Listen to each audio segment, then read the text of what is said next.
샘토가족 여러분 안녕하십니까. 샘토지기 김덕겸 목사입니다. 오늘은 요엘서 2장 1절부터 17절까지고요.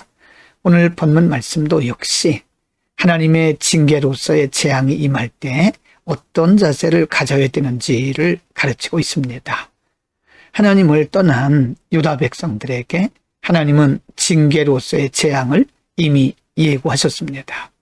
그러나 그날이 오기 전에 혹은 그날이 왔을 때에 하나님 앞에 어떤 자세를 가지면 회복이 될 것인가, 그날에 혹은 그날이 오기 전에 어떤 신앙적 자세를 가져야 되는지를 가르쳐 줍니다.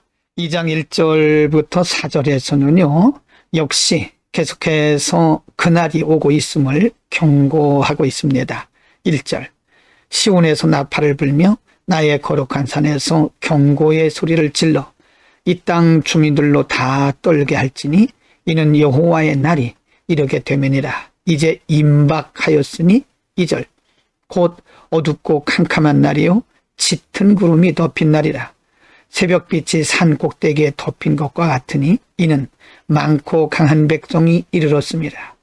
이와 같은 것이 옛날에도 없었고 이후에도 대대에 없으리로다. 3절, 불이 그들의 앞을 사르며 불꽃이 그들의 뒤를 태우니 그들의 예전의 땅은 에덴 동산 같았으나 그들의 나중의 땅은 황폐한 들 같으니 그것을 피한 자가 없도다.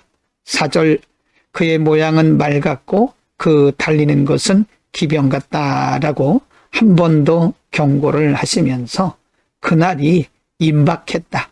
1절 끝에 보면 그날이 임박했다, 바로 그날이 이르고 있다라고 말씀하고 있습니다. 하나님의 경고는 반드시 이루어진다는 사실을 한 번 더 가르치고 있는 겁니다. 2장 5절부터 11절에서도 역시 하나님의 징계의 날, 재앙의 날이 오고 있음을 한 번 더 강조하고 있습니다. 5절, 그들이 산꼭대기에서 뛰는 소리는 병거 소리와도 같고 불꽃이 건물을 사르는 소리와도 같으며 강한 군사가 줄을 버리고 싸우는 것 같으니 6절, 그 앞에서 백성들이 질리고 무리의 낯빛이 하얘졌도다. 7절, 그들이 용사같이 달리며 부사같이 성을 기어오르며 각기 자기의 길로 나가되 그 줄을 이탈하지 아니하며 8절, 피차에 부딪히지 아니하고 각기 자기의 길로 나아가며 무리를 돌파하고 나아가나 상하지 아니하며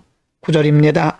성중에 뛰어들어가며 성 위에 달리며 집에 기어오르며 도둑같이 창으로 들어가니 10절, 그 앞에서 땅이 진동하며 하늘이 떨며 해와 달이 캄캄하며 별들이 빛을 거두도다. 11절, 여호와께서 그의 군대 앞에서 소리를 지르시고 그의 진영은 심히 크고 그의 명령을 행하는 자는 강하니 여호와의 날이 크고 심히 두렵도다. 당할 자가 누구이랴. 하나님께서 예비하신 징계의 날, 곧 하나님의 재앙은 누구도 피할 수가 없이 이렇게 강하고 철저하다는 사실을 강조하고 있습니다. 11절 끝에서 그날은 심히 크고 두려워서 아무도 피하거나 당할 자가 없다고 강조하고 있습니다. 2장 12절부터 14절에서는요, 그러면 이런 하나님의 징계의 날이 다가올 때에 백성들은 어떤 자세를 가져야 되는가? 12절, 여호와의 말씀에 너희는 이제라도 금식하고 울며 애통하고 마음을 다하여 내게로 돌아오라 하셨나니 13절, 너희는 옷을 찢지 말고 마음을 찢고 너희 하나님 여호와께로 돌아올지어다. 그는 은혜로우시며 자비로우시며 노하기를 더디하시며 인애가 크시사 뜻을 돌이켜 재앙을 내리지 아니하시나니 14절입니다. 주께서 혹시 마음과 뜻을 돌이키시고 그 뒤에 복을 내리사 너희 하나님 여호와께 소제와 전제를 드리게 하지 아니하실는지 누가 알겠느냐. 하나님께서 재앙을 내리시기 전에, 징계를 하시기 전에 한 번 더 기회를 주시면서 하나님 앞에 돌이키라고 강조하고 있습니다. 오늘 본문에서 하나님은 앞으로 하나님께서 이스라엘 백성들에게 행하실 하나님의 진노와 징계, 하나님의 재앙에 대해서 한 번 더 강조하고 계십니다. 그것은 하나님의 말씀이 농담이 아니라 반드시 그날이 올 것을 강조하는 말씀이고요. 그리고 마지막 부분에 가서는 이제라도 너희는 금식하고 돌아오라고 말씀하십니다. 이제라도라고 하는 말씀은 하나님께서 한 번 더 그들에게 기회를 주신다고 하는 말씀입니다. 하나님의 자비와 긍휼이죠. 하나님께서 하나님의 백성들을 징계하시고 하나님께서 그들에게 매를 대시는 것이 목적이 아닙니다. 하나님의 징계의 목적은 그들로 하여금 하나님께 돌이키게 하기 위함이기 때문에 하나님은 징계를 내리시기 전에 한 번 더 기회를 주시면서 이제라도 금식하고 돌이키라고 말씀한 겁니다.